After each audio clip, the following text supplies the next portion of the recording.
नमस्कार दोस्तों, स्वागत है आपका शिव शक्ति कैरियर एकेडमी दशहरा बाग बाराबंकी में। चलिए आज एक नए टॉपिक के साथ हम लोग चर्चा शुरू करते हैं।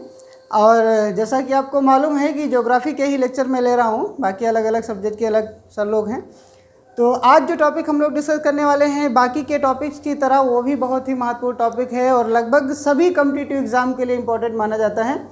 साथ ही साथ अगर कहें कि जहाँ पर जीएस का सेक्शन है वहाँ पर तो क्वेश्चन वहाँ से बनना एकदम निश्चित होता है, तय होता है।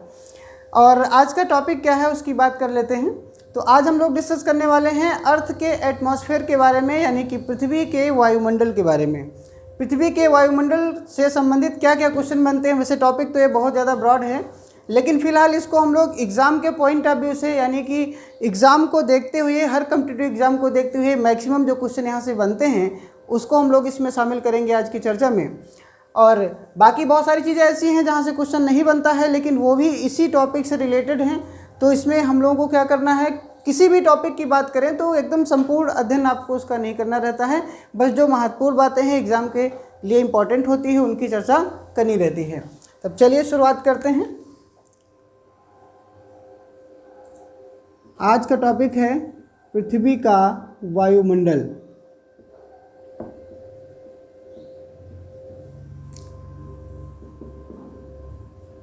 एटमॉस्फेयर ऑफ द अर्थ।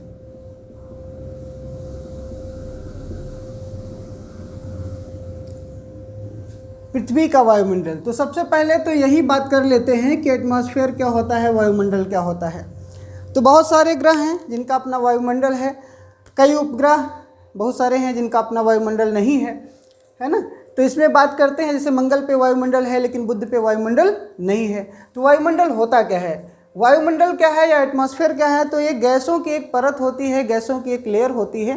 किसी भी ग्रह के चारों ओर जो गैसों की एक परत होती है, लेयर होती है, उसी को वायुमंडल कहा जाता है। तो पृथ्वी ग्रह के चारों ओर गैसों की एक जो परत है या लेयर है उसको क्या कहते हैं, उसको पृथ्वी का वायुमंडल कहते हैं। ये कई 100 किलोमीटर मोटी परत होती है। ऐसा नहीं कि बहुत पतली है या 1-2 किलोमीटर है, सैकड़ों में कई 100 किलोमीटर मोटी परत होती है। और जिसमें गैसों का यांत्रिक सम्मिश्रण होता है, यांत्रिक रूप से उनका कंपोजिशन होता है। बहुत सारी गैसेस हैं, कुछ गैसेस के बारे में हम लोग पढ़ेंगे भी, क्योंकि क्वेश्चन वहाँ से आता है कि अर्थ के एटमॉस्फेयर में लार्जेस्ट गैस कौन सी है, second largest, third largest and fourth largest gas कौन सी है। 4 तक इसमें जानना बहुत ज़रूरी है। इसके अलावा एटमॉस्फेयर जो अर्थ का है उसकी कौन कौन सी लेयर हैं, यानी कि कौन कौन सी परतें हैं और उनसे संबंधित क्या क्वेश्चन बनते हैं, वो सभी चीज़ें हम लोग डायग्राम के थ्रू यहाँ देखेंगे। लेकिन इसके पहले जानते हैं कि पृथ्वी के वायुमंडल में सबसे ज़्यादा गैसों की मात्रा जो है वो 4 गैसें, प्रमुख गैसें कौन सी हैं। तो इसमें जैसे हम लोग बात करें सबसे पहले वायुमंडल का संगठन।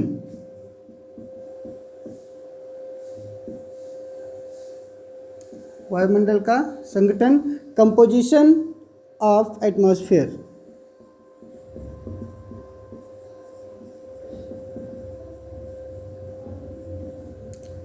कंपोजिशन ऑफ द एटमॉस्फेयर, या एटमॉस्फेयर में हम लोग क्या क्या देखेंगे कि जो पृथ्वी का वायुमंडल है वो कौन सी प्रमुख गैसों से मिलकर के बना हुआ है। जैसे ऑक्सीजन भी है, नाइट्रोजन भी है, आर्गन है, हीलियम है, नियॉन, क्रिप्टॉन, जेनॉन, CO2 यानी कार्बन डाइऑक्साइड, तो ओजोन गैस, ये सभी गैसेस हैं इसमें बहुत सारी। लेकिन ज़्यादा मात्रा में जो कहा जाए तो कौन सी गैसेस हैं, तो पृथ्वी के वायुमंडल में सर्वाधिक मात्रा में कौन सी गैस, तो वो है नाइट्रोजन। अच्छा, नाइट्रोजन का काउंट कितना है, यानी कि नाइट्रोजन का परसेंटेज कितना है, ये भी बहुत महत्वपूर्ण है।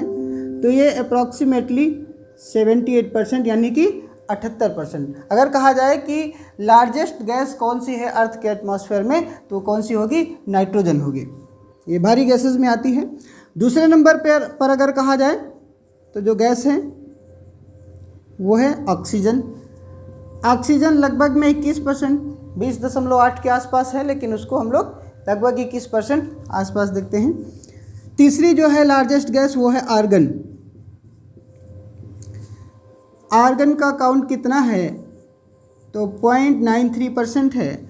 और चौथे नंबर पर जो आएगी सबसे ज़्यादा गैस वो है कार्बन डाइऑक्साइड।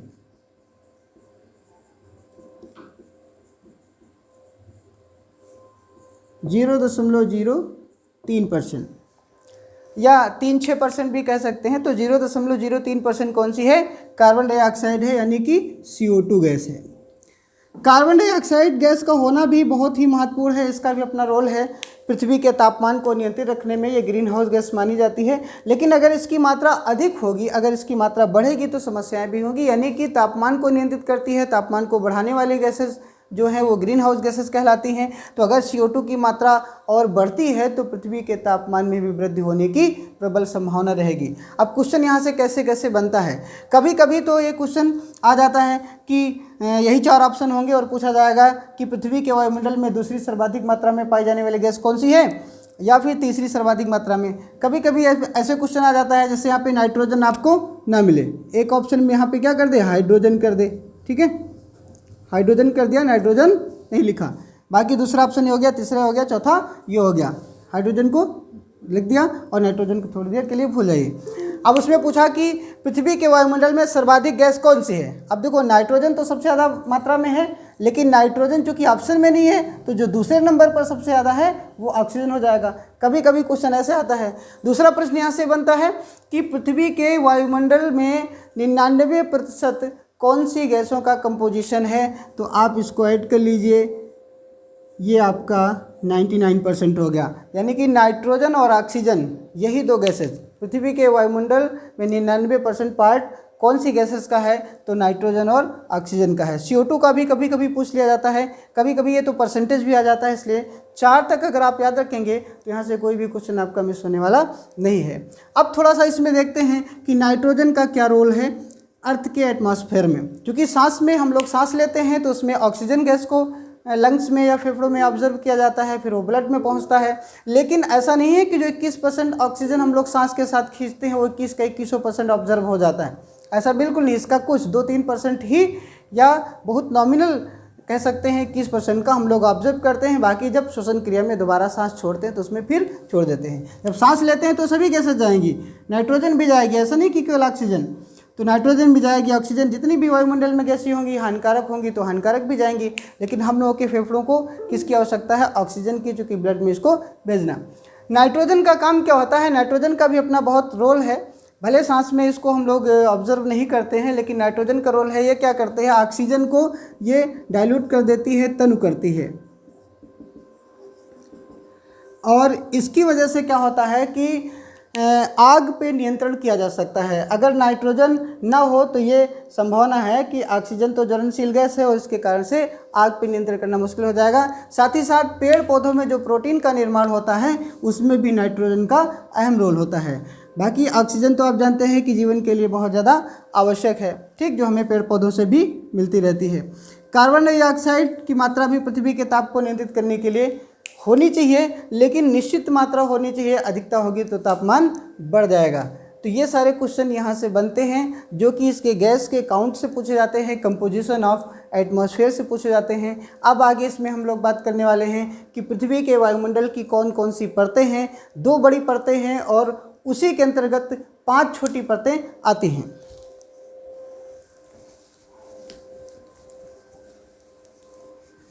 तो वायुमंडल की संरचना, structure of the earth, atmosphere, इसी में अगली हेडिंग वायुमंडल की संरचना।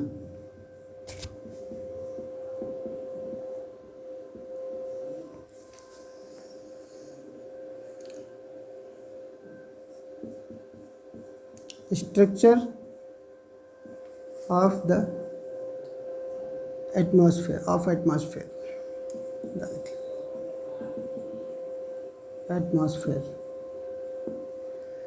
तो वायुमंडल की संरचना में क्या पढ़ना है हम लोगों को, वायुमंडल की संरचना में पढ़ना है कि वायुमंडल जो पृथ्वी का है उसकी कितनी परतें हैं। कभी कभी ऐसे आ जाता है कि कितनी बड़ी परतों में पृथ्वी के वायुमंडल को बांटा गया है और कितनी छोटी परतों में बांटा गया है। तो वायुमंडल की जो संरचना है इसमें 2 बड़ी परतें, 2 बड़ी परतें हैं। वो कौन कौन सी हैं, एक तो है सममंडल, सममंडल जिसको इंग्लिश में क्या कहते हैं, होमोस्फीयर। देखिए एक बात यहाँ पे बहुत ही महत्वपूर्ण है कि ये जो वायुमंडल की परतें हैं इनका जो इंग्लिश टर्म है वो आप याद रखिएगा। बहुत बार कई सारे एग्जाम में पीसीएस से लेके एसएससी या फिर वनडे एग्जाम या यहाँ तक कहें टेट और सुपर टेट में भी ऐसा प्रश्न आया है कि सबमंडल ऑप्शन में ना लिख के सीधे उसको देवनागरी लिपि में होमोस्फीयर लिख दिया है। तो वायुमंडल की जो भी लेयर्स हैं उनका इंग्लिश टर्म बहुत ही महत्वपूर्ण है। अब सबमंडल में क्या है कि सबमंडल में जो गैसों का संगठन है वो लगभग सेम है, इसीलिए इसको सबमंडल कहते हैं। सबमंडल के अंतर्गत 3 छोटी परतें आती हैं, और वो कौन कौन सी 3 छोटी परतें आती हैं इधर हम लोग देखेंगे। एक तो आ जाएगी क्षोभ मंडल, ठीक है। क्षोभ मंडल को इंग्लिश में क्या कहते हैं ये भी आपको याद रखना है, इसको कहते हैं ट्रोपोस्फीयर। ट्रोपोस्फीयर याद रखिएगा। दूसरी परत जो इसके अंतर्गत आती है समताप मंडल, समताप मंडल, ठीक है। तो समताप मंडल, समताप मंडल को क्या कहते हैं इंग्लिश में, स्ट्रेटोस्फीयर। स्ट्रेटोस्फीयर। तीसरी परत इसके अंतर्गत जो आती है वो है मध्य मंडल,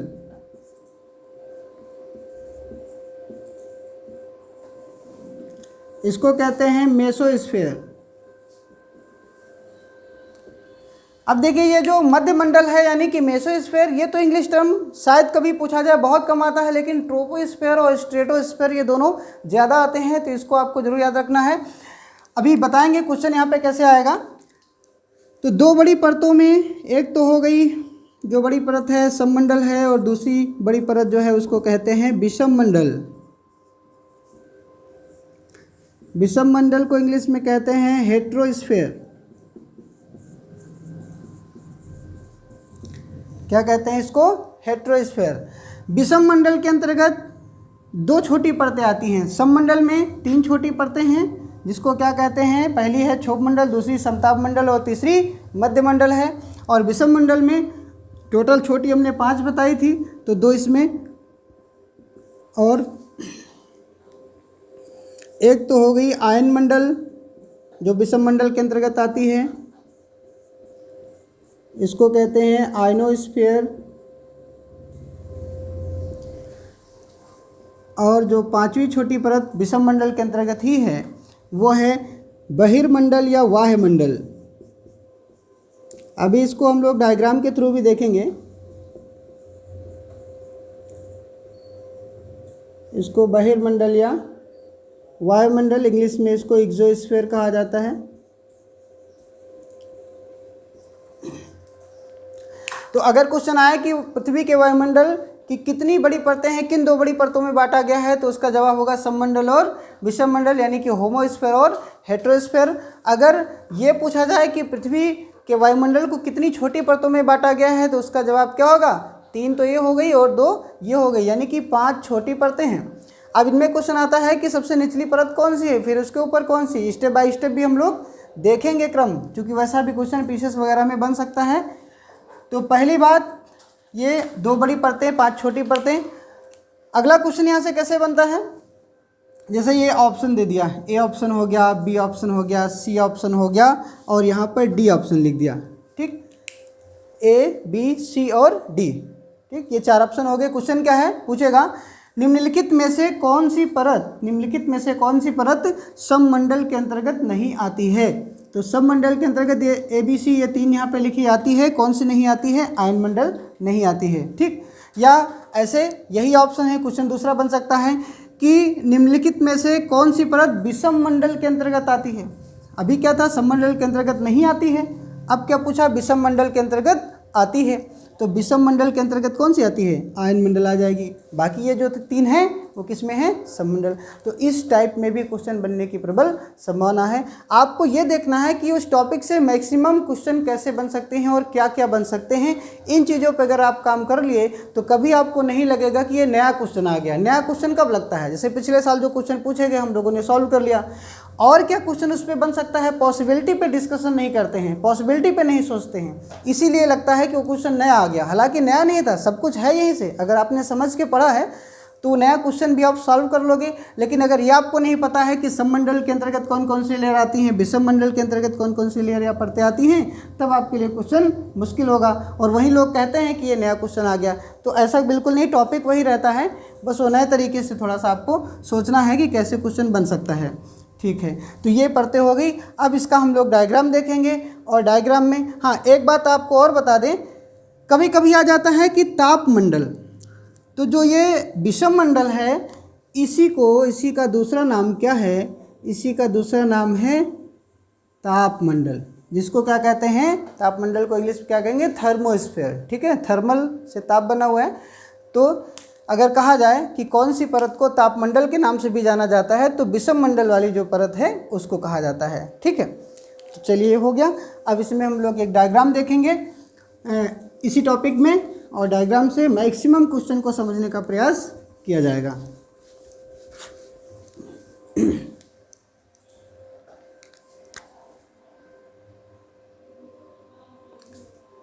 तो यहाँ पे ये डायग्राम ड्रा कर रहे हैं, थोड़ी सी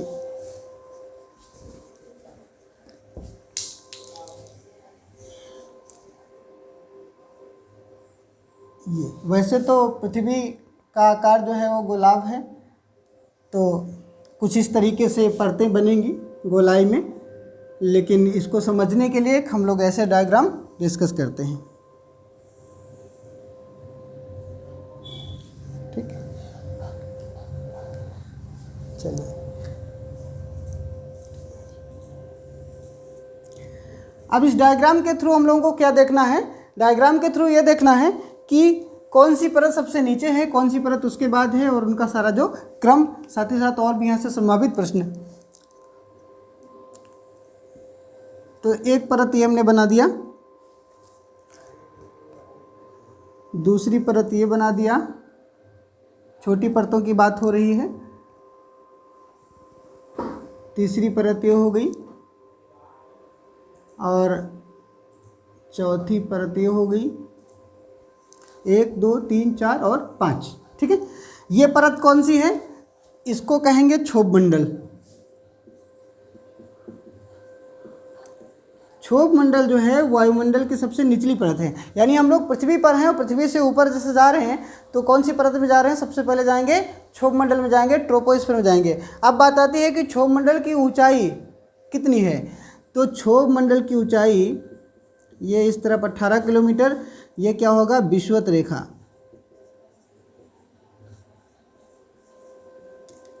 ना किसी क्लास में अच्छा देशांतर की बात होगी तो वहाँ पे बताएंगे विषुवत रेखा क्या है। ये है ध्रुव, यानी कि पोल। ठीक है, थोड़ा सा आपको बता दे रहा हूँ, जैसे अर्थ का डायग्राम है, तो ये विषुवत रेखा इसके बीचों बीच मध्य में काल्पनिक रेखा है, और ये इसके ध्रुव हो गए, ये उत्तरी ध्रुव हो गया, ये दक्षिणी ध्रुव, और ये पृथ्वी पर जो काल्पनिक रेखा है बीचों बीच में गोलाई में खींची गई है, उसको क्या कहेंगे, मानचित्र पे खींची गई है। पृथ्वी पे तो रेखा खींचना इस तरीके से संभव नहीं पूरी अर्थ पे, तो वो विषुवत रेखा है। तो विषुवत रेखा पर जो होती है वो क्षोभ मंडल की ऊंचाई ज़्यादा होती है, 18 किलोमीटर होती है, और ध्रुवों पे कितनी होती है तो देखते हैं। ये देखो डॉटेड लाइन हमने यहाँ ड्रा कर दिया है, ये ध्रुव पे दिखाने के लिए। ध्रुवों पर इसकी ऊंचाई होती है 8 किलोमीटर। कितनी होगी, 8। अगर कहा जाए क्षोभ मंडल की ऊंचाई ध्रुवों पे कितनी, तो 8 किलोमीटर, और विषुवत रेखा पर कितनी, तो 18 किलोमीटर। विषुवत रेखा पर अधिक ऊंचाई पर क्यों, इसका कारण यह है कि विषुवत रेखा पे तापमान ज़्यादा होता है, हवाएं जो है गर्म होकर ऊपर अधिक ऊंचाई तक उठती हैं, इसलिए क्षोभ मंडल की ऊंचाई विषुवत रेखा पर अधिक होती है और ध्रुव पर क्या होती है, कम होती है। ठीक, ये जो दूसरी परत है यह है समताप मंडल। ये कौन सी परत है, समताप मंडल है। अच्छा, क्षोभ मंडल और समताप मंडल के बीच में यहाँ पर करीब 1 से 1.5 किलोमीटर मोटाई जो लेयर होती है, मोटा एक क्षेत्र होता है, उसको क्या कहते हैं, क्षोभ सीमा कहा जाता है। उसको कहते हैं क्षोभ सीमा या ट्रोपोपाज।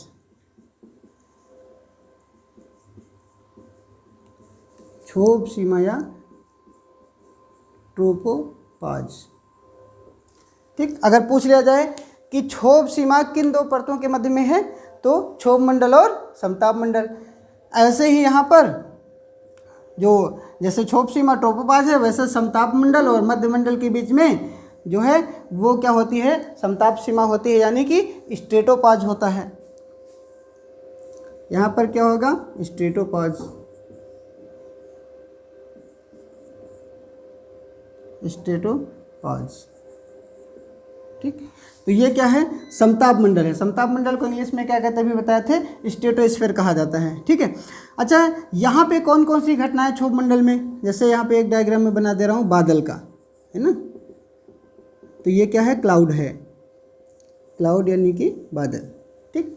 देखो क्वेश्चन एक आता है कि मौसम संबंधी घटनाएं वायुमंडल की कौन सी परत में होती हैं। मौसम संबंधी घटनाएं वायुमंडल की कौन सी परत में होती है, तो मौसम संबंधी यानी जितना भी वेदर फिनोमिना होता है वो कहाँ पर होता है, ट्रोपोस्फीयर में होता है, यानी कि क्षोभ मंडल में होता है। बादल बनेंगे, यहाँ पे बारिश भी होगी, बिजली की चमक भी होगी, बादल की गर्जना भी होगी, मतलब कुहासा कोहरा जितना सब कुछ होगा वो सब कहाँ पर होगा, क्षोभ मंडल में होगा, यानी मैक्सिमम 18 किलोमीटर की ऊंचाई तक ही संभावना है। दूसरी उसके ऊपर जो परत है जिसकी ऊंचाई करीब होती है कितनी, 50 किलोमीटर। समताप मंडल की ऊंचाई नीचे से कितनी, 50, तो यहाँ से 50 जोड़ा जाएगा, केवल इतना 50 नहीं होगा। समताप मंडल को ओजोन मंडल भी कहा जाता है, इसको कहते हैं ओजोन मंडल या ओजोनोस्फीयर। ओजोन मंडल क्यों कहा जाता है, क्योंकि इसी परत में, समताप मंडल की जो परत है, लेयर है, इसी में ओजोन परत ये करीब 20 से 30 किलोमीटर की मोटाई में, ये कौन सी परत है, ओजोन परत है। ओजोन गैस की एक लेयर पाई जाती है, इसीलिए इसको क्या कहते हैं, ओजोन मंडल भी कहा जाता है। तो कौन से मंडल को ओजोन मंडल के नाम से भी जाना जाता है, तो समताप मंडल को ओजोन मंडल के नाम से भी जाना जाता है। ऐसा क्यों, क्योंकि इसमें ओजोन लेयर पाई जाती है। ओजोन गैस की मैक्सिमम सांद्रता जो होती है, अधिक जो मात्रा में होती है, वो 20 से 30 किलोमीटर। अब देखिए, ये कभी कभी ऑप्शन के अकॉर्डिंग भी इसका जवाब देना रहता है। जैसे कि दिया गया है कि ओजोन परत जो है कितने किलोमीटर पे, तो आपको मान लीजिए 20 दिया है, 5 दिया है, 8 दिया है, 50 दिया है, तब आप 20 लगाओगे। कभी इसमें 25 भी हो सकता है, कभी 18 भी ऑप्शन में आ सकता है। तो इसके आसपास का जो आपको डाटा मिलेगा वही आपको बताना है ओजोन परत के संबंध में। ओजोन लेयर से और भी क्वेश्चन बनते हैं, अभी बात उसकी भी करते हैं। इससे पहले यहाँ पे बात कर लें, क्वेश्चन आता है कि ऐसा कौन सा मंडल है, पृथ्वी के वायुमंडल में ऐसी कौन सी परत है जो वायुयान उड़ाने के लिए सबसे बेहतर मानी जाती है। तो वायुयान उड़ाने के लिए सबसे बेहतर परत यही मानी जाती है। तो इसमें वायुयान उड़ाए जाते हैं।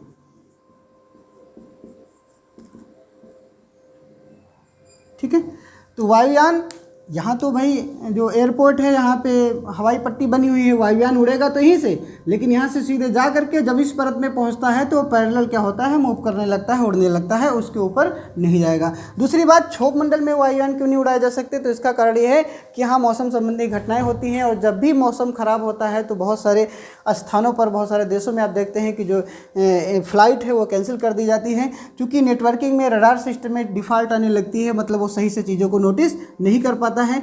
तो समताप मंडल क्या है कि यहाँ पर वायुयान उड़ाने के लिए बेहतर क्यों माना जाता है, क्योंकि यहाँ मौसम संबंधी कोई भी घटना नहीं होती, यहाँ पे आंधी तूफान बादल वर्षा ऐसी कोई भी घटना नहीं होती है। हाँ, कहीं कहीं बहुत हल्के बादल भले इसमें देखे जाएं जो कि डिस्टर्ब नहीं करते हैं वायुयान उड़ाने में। तो वायुयान उड़ाने के लिए ये परत बेहतर मानी जाती है, क्योंकि यहाँ पर वायुमंडल जो है वो बहुत शांत रहता है। ठीक है, ये थोड़ा सा यहाँ पे डायग्राम हम लोगों ने देख लिया ना वायुयान का। ठीक है, ये क्या है, ये वायुयान है ना। तो वायुयान उड़ाने के लिए कौन सी परत बेहतर मानी जाती है, तो वो समताप मंडल मानी जाती है। अब थोड़ी सी बात यहाँ पर कर लेते हैं ओजोन मंडल के बारे में, ओजोन गैस के बारे में। अगर कहा जाए कि पृथ्वी के वायुमंडल में ओजोन गैस की लगभग कितनी सांद्रता है, तो ये हम लोग देख सकते हैं, तो बहुत कम है। टोटल में इतने परसेंट है। कौन सी गैस, ओजोन गैस। ओजोन जिसको क्या लिखते हैं, O3 लिखते हैं। ये ऑक्सीजन ही है, ऑक्सीजन के 3 अणु मिलकर के ओजोन का निर्माण करते हैं। और अगर कहा जाए पृथ्वी की वायुमंडल कितनी है तो 0.0000001% है।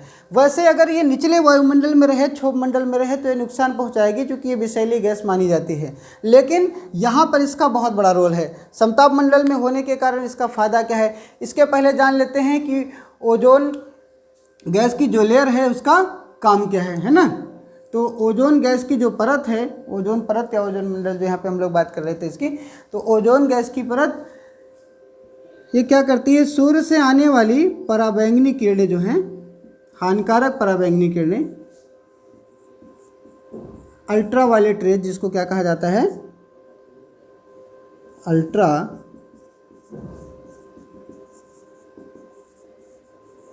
वायलेट रेज है ना। इसका भी इंग्लिश टर्म याद रखिएगा, पराबैंगनी किरणें कभी कभी आता लिख के, कभी कभी अल्ट्रा वायलेट रेज लिख के आ जाता है।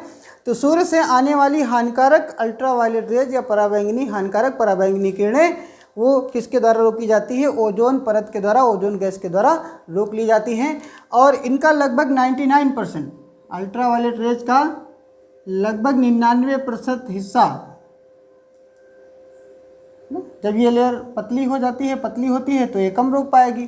ठीक, अगर लेयर अपनी मोटाई में है जितना वास्तव में होना चाहिए तो 99%, 99% जो अल्ट्रावायलेट रेज हैं, जो हानिकारक हार्मफुल रेज हैं किसकी, सूर्य की किरणों की, उनको ये ऊपर ही रोक लेती है और वो धरातल पर नहीं आती हैं, जिससे पेड़ पौधों, वनस्पतियों, जीव जंतुओं और हम लोगों को यानी कि मानव को नुकसान नहीं होता है। वरना अगर ये अल्ट्रावायलेट रेज धरातल पर आएंगी तो बहुत सारी बीमारियां जैसे स्किन सनबर्न की प्रॉब्लम हो जाएगी हम लोगों में, और जो है स्किन कैंसर की पॉसिबिलिटी बढ़ जाएगी और आँखों को नुकसान होगा, मोतियाबिंद जैसी बीमारियां। तो इस तरीके से क्योंकि इनमें रेडिएशन बहुत ज़्यादा होता है और ज़्यादा रेडिएशन को हम लोग झेल नहीं पाएंगे, हम लोग को नुकसान होगा। तो कभी कभी क्वेश्चन ऐसे भी आ जाता है कि सूर्य की पराबैंगनी हानिकारक किरणें धरातल पर आने से हम लोगों को क्या नुकसान होगा। तो उसमें आपको याद रखना है ना, ये सारे ऑप्शन रहते हैं, आँखों की समस्या, त्वचा संबंधी समस्याएँ, है ना, वनस्पतियों को नुकसान, तो ये सारी चीज़ें आपको ध्यान देना है। तो अल्ट्रावायलेट रेज, अब ओजोन गैस को मापने की इकाई क्या है, यूनिट क्या है, यहाँ उसकी भी बात कर लें, है ना। तो ओजोन गैस जो है या ओजोन परत को मापने की इकाई जो है क्या है और मापने का यंत्र क्या है, दोनों पूछा जाता है। तो इकाई अगर कहा जाएगा, ओजोन परत को मापने की इकाई या यूनिट, है ना, तो वो क्या है, वो है डॉप्सन।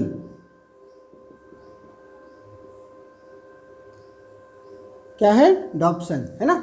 तो ओजोन परत की मोटाई मापने की इकाई क्या है, डॉप्सन। लेकिन अगर ये पूछा जाए ओजोन परत की मोटाई मापने का यंत्र, कभी कभी क्या होता है, पूछता है यंत्र और ऑप्शन में यंत्र भी का भी नाम लिखा होता है और डॉप्सन भी लिखा होता है। हम लोग जल्दबाजी में कभी कभी क्या कर देते हैं कि जल्दी से डॉप्सन लगा देते हैं, लेकिन डॉप्सन एक यूनिट है। जैसे कि दूरी को मापने के लिए सेंटीमीटर है, मीटर है, किलोमीटर है, मील है, ये सब इस्तेमाल करते हैं, तो यूनिट होती है। तो वैसे ही अगर पूछा जाएगा ओजोन परत को मापने की इकाई तो आप डॉप्सन बताओगे, लेकिन अगर पूछा जाएगा ओजोन परत को मापने का यंत्र क्या है, तो यंत्र के लिए आपको क्या बताना है, स्पेक्ट्रोफोटोमीटर। ओजोन परत को मापने का यंत्र, तो यंत्र क्या होगा, स्पेक्ट्रोफोटोमीटर। इस यंत्र को जो है बनाया था GMB डॉप्सन ने, GMB डॉप्सन ने बनाया। तो इसीलिए इसका नाम, इनके नाम पर इसकी यूनिट का नाम क्या रख दिया गया, डॉप्सन रख दिया गया। ठीक है, तो ये क्या है, जैसे ओजोन परत में पूछा जाता है कि छिद्र हुआ है, कहाँ पर हुआ है, तो ओजोन परत में जो छिद्र हो गया है वो कहाँ पर हो गया है, दक्षिणी ध्रुव के पास ऊपर। ये उत्तरी ध्रुव है, ये यहाँ पे अंटार्कटिका महाद्वीप है, ये साउथ पोल है, दक्षिण ध्रुव। तो दक्षिणी ध्रुव करीब 80 के दशक में, 1980 के दशक में, 84 के आसपास देखा जाए तो ये जो साउथ पोल है यानी अंटार्कटिका महाद्वीप के ऊपर या दक्षिणी ध्रुव के ऊपर ओजोन परत में छिद्र देखा गया। तो ओजोन परत में छिद्र हो गया है तो यानी कि हानिकारक जो अल्ट्रावायलेट रेज हैं सूर्य की, वो क्या हो जाएंगी, आ जाएंगी। सूर्य से 3 प्रकार की मेन रूप से अगर ये रेज कहा जाए जो यूवी में आता है अल्ट्रावायलेट, एक तो UVA, UVB और UVC। तो इसमें सबसे ज़्यादा हार्मफुल कौन सी हैं, ये भी क्वेश्चन पूछा जाता है। तो तो यूवीसी टाइप की जो है वो सबसे ज़्यादा हार्मफुल होती है, सबसे ज़्यादा नुकसानदायक होती हैं, और ये अगर सतह पर आएंगी तो बहुत सारी बीमारियां उत्पन्न हो जाएंगी। तो यहाँ पर ओजोन लेयर से जो भी संबंधित क्वेश्चन, और ओजोन गैस की खोज के बारे में अगर बात की जाए तो करीब 1913 की बात है, वो चार्ल्स फेब्री और हेनरी बुशन ने की थी। चार्ल्स फेब्री और हेनरी बुशन ने ओजोन की खोज किसने की?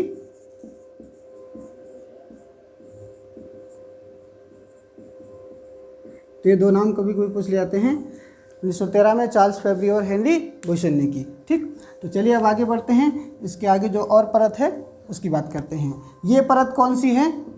ये है मध्यमंडल, है ना, जिसको मेसोस्फीयर कहा जाता है। और जैसे यहाँ पे बात की ट्रोपोपाज होती है इन दो परतों के बीच में, यहाँ पर स्ट्रेटोपाज होती है इन दो परतों के बीच में, और ऐसे ही मध्यमंडल और ये आयन मंडल है इसके बीच में यहाँ पर मेसोपाज होती है। ये कौन सी सीमा यहाँ पर होती है? मेसोपाज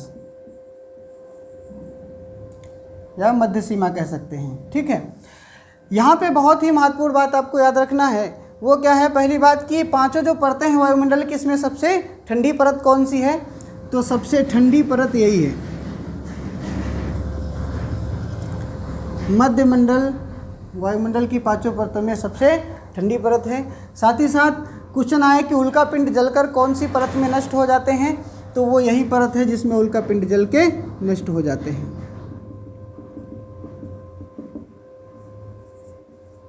ये उल्का पिंड है। उल्का पिंड क्या होता है? ये इन्हें शूटिंग स्टार कहा जाता है या टूटता हुआ तारा कहा जाता है। तो ये छोटे छोटे पिंड होते हैं जो कि पृथ्वी के वायुमंडल में तेज़ी से आते हैं। करीब इनकी गति जो होती है 42 किलोमीटर प्रति सेकेंड। उल्का पिंड की गति कितनी लगभग होती है? 42 किलोमीटर प्रति सेकेंड, यानी एक सेकेंड में 42 किलोमीटर की दूरी तय करते हैं। तो इतना ज़्यादा स्पीड होने के कारण क्या होता है, जब ये अर्थ के वायुमंडल में प्रवेश करते हैं तो वायुमंडलीय घर्षण उत्पन्न होता है जिससे ये जलने लगते हैं। जो छोटे आकार के उल्का पिंड होते हैं वो मध्यमंडल में ही जलकर नष्ट हो जाते हैं, और जो बड़े आकार के होते हैं वो जलते हुए आते हैं, धरातल से टकराते हैं, और जहाँ पर भी टकराएंगे वहाँ पे नुकसान भी कर सकते हैं। ऐसी एक झील बहुत ही महत्वपूर्ण है जो लोनार झील है।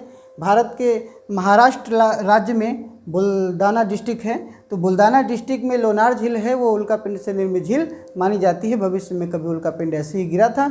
उसकी करीब उसका व्यास अगर कहें डायमीटर कहें, बहुत बड़ी झील है, तो करीब 1.5 किलोमीटर उसका व्यास है, और लगभग 100 मीटर गहराई की वो झील निर्मित हो गई उल्का पिंड के गिरने से। तो उल्का पिंड कौन सी परत में जल के नष्ट हो जाएंगे? जो छोटे आकार के होंगे तो मध्यमंडल में, जो बड़े आकार के होंगे तो वो जलते जलते आकर के टकराते हैं धरातल से। तो मध्यमंडल से ये क्वेश्चन पूछे जाते हैं। अब बात आती है कि मध्यमंडल की यहाँ पे हम लोग देखें ऊंचाई कितनी होगी, तो ये 80 किलोमीटर। ठीक है, 80 किलोमीटर तक कौन सी परत होती है? मेसोस्फीयर होता है। ठीक, मध्यमंडल होता है। और उसके बाद यहाँ पर हम लोग आएंगे तो ये कौन सी परत है? ये है आयन मंडल। इसको क्या कहते हैं? आयनोस्फीयर। ठीक ऐसे यहाँ पर आयनोपाज होगा। लेकिन ये जो मेसोपाज, आयनोपाज, ये सब है, यहाँ से क्वेश्चन थोड़ा कम बनता है, इस पर आपको ज़्यादा ध्यान नहीं देना है। आयन मंडल बहुत ही महत्वपूर्ण है क्योंकि इसमें जो है चार्जेस होते हैं और यहीं से रेडियो तरंगों का परावर्तन होता है। तो पूछा जाता है कि कौन सी परत से रेडियो तरंगों का परावर्तन होता है? तो रेडियो तरंगों का परावर्तन इसी परत से होता है, आयन मंडल से, है ना। Radio waves are reflected which layer? तो वो क्या आंसर होगा उसका? आयन मंडल होगा। यहाँ पर इसके 3 उपमंडल और हैं, इसमें 3 परतें और पाई जाती हैं। वो कौन कौन सी हैं आयन मंडल में? डी, ई और एफ लेयर। ये 3 परतें इसमें और हैं, या कह सकते हैं उपमंडल में, और इनका बहुत बड़ा रोल है। डी, ई और एफ लेयर जो होती हैं, लॉन्ग वेव, शॉर्ट वेव और मीडियम वेव की जो तरंगे होती हैं वो रिफ्लेक्शन इसी से होता है, इन्हीं परतों से होता है। क्वेश्चन जैसे बहुत बार पूछा जाता है रेडियो तरंगों का परावर्तन कहाँ से? आयन मंडल। और शायद अगर इसमें 3 परतें और ना होती आयन मंडल में, तो जितना भी यहाँ पे हम लोग सतह पे सरफेस पे जो यहाँ पर हम लोग हैं, तो जितना भी प्रसारण देखते हैं टेलीविज़न पे या फिर ट्रांजिस्टर पे, वो शायद संभव ना होता, क्योंकि रेडियो तरंगे परावर्तित नहीं होती। क्या होती? सीधे ऊपर निकल जाती और वायुमंडल से होकर के अंतरिक्ष में जाकर के विलीन हो जाती। तो डी, ई और एफ लेयर का बहुत बड़ा रोल है। डी परत से क्या होती हैं, लॉन्ग वेव की तरंगें रिफ्लेक्ट होती हैं, है ना, और ई से मीडियम वेव की, और यहाँ से शॉर्ट वेव की। ठीक, तो दीर्घ तरंगें, मध्यम तरंगे और लघु तरंगों का परावर्तन कहाँ से होता है। इसमें और जैसे बात करेंगे तो E1 E2 भी है, F1 F2 भी इसमें फिर दो भागों में डिवाइड किया गया है, लेकिन उसकी चर्चा नहीं करना क्योंकि वहाँ से क्वेश्चन नहीं बनता है। साथ ही साथ संचार उपग्रह, कम्युनिकेशन सैटेलाइट, कभी कभी क्वेश्चन आता है कि संचार उपग्रह कौन सी परत में स्थापित किए जाते हैं। तो संचार उपग्रह, कम्युनिकेशन सैटेलाइट की बात करेगा तो हम लोग आयनमंडल बताएंगे, और अगर कम्युनिकेशन सैटेलाइट नहीं होगा, संचार उपग्रह नहीं होगा, केवल उपग्रह की बात करेगा तो कुछ उपग्रह यहाँ भी स्थापित किए जाते हैं, और ये जो है परत कौन सी है, ये वायुमंडल है, या इसको बहिर्मंडल, सबसे ऊपर की परत, जिसको एक्सोस्फीयर कहते हैं। तो ठीक यहाँ पर भी बात आती है कि आयनमंडल की ऊंचाई कितनी है, आयनमंडल कितनी ऊंचाई तक है, तो ये 640 किलोमीटर की ऊंचाई तक है। फिर वायुमंडल की अगर ऊंचाई की बात करेंगे तो उसके बारे में अभी तक जानकारी नहीं हो पाई है कि वायुमंडल का विस्तार कहाँ तक है, ऊपर का जितना भी क्षेत्र है वो वायुमंडल में आता है। तो यहाँ पर ये आप इसकी हाइट देख सकते हैं कितने पर कौन सी है, और DEF परतें किस मंडल में पाई जाती हैं। तो आयनमंडल में रेडियो तरंगों का परावर्तन कौन सी परत से होता है, तो आयनमंडल से ही होता है।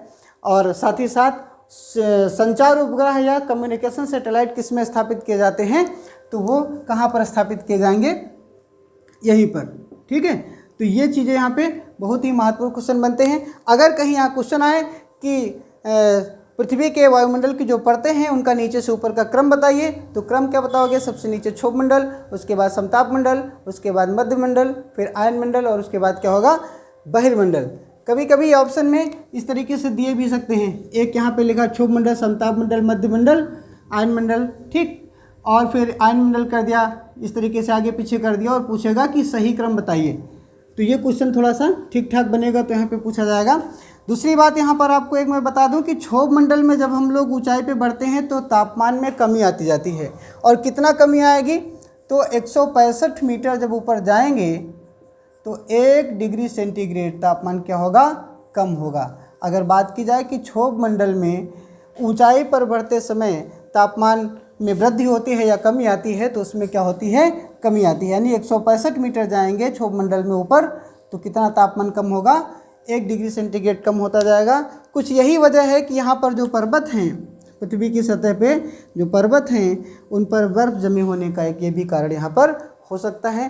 तो ये सारी बातें यहाँ से बहुत ही महत्वपूर्ण है, जो कि डायग्राम के थ्रू हम लोग यहाँ पे डिस्कस किए हैं। कोई भी अगर क्वेश्चन इसके अलावा इसमें होता है तो आप कमेंट बॉक्स में कमेंट करके उसको पूछ सकते हैं। क्षोभ सीमा और जो मध्य सीमा है, स्ट्रेटोपाज है, ट्रोपोपाज है, यहाँ से क्वेश्चन कम आता है, लेकिन हमने बता दिया है कभी कभार क्वेश्चन आएगा। बाकी ये सारी बातें जो हैं बहुत महत्वपूर्ण है। मौसम संबंधी घटनाएं क्षोभ मंडल में, वायुयान उड़ाने के लिए सबसे महत्वपूर्ण कौन सी, और ओजोन लेयर के बारे में भी यहाँ पर बात हो गई है। क्षोभ मंडल की औसत ऊंचाई कहा जाएगा तो लगभग 13 किलोमीटर है, लेकिन ध्रुव पर क्षोभ मंडल की ऊंचाई 8 और विषुवत रेखा पर क्षोभ मंडल की ऊंचाई कितनी होगी, 18 किलोमीटर। ठीक है, तो ये वायुमंडल बहुत ही महत्वपूर्ण टॉपिक था जो हम लोगों ने आज डिस्कस कर लिया है। चलिए, थैंक यू। नेक्स्ट क्लास में नेक्स्ट टॉपिक के साथ मिलते हैं।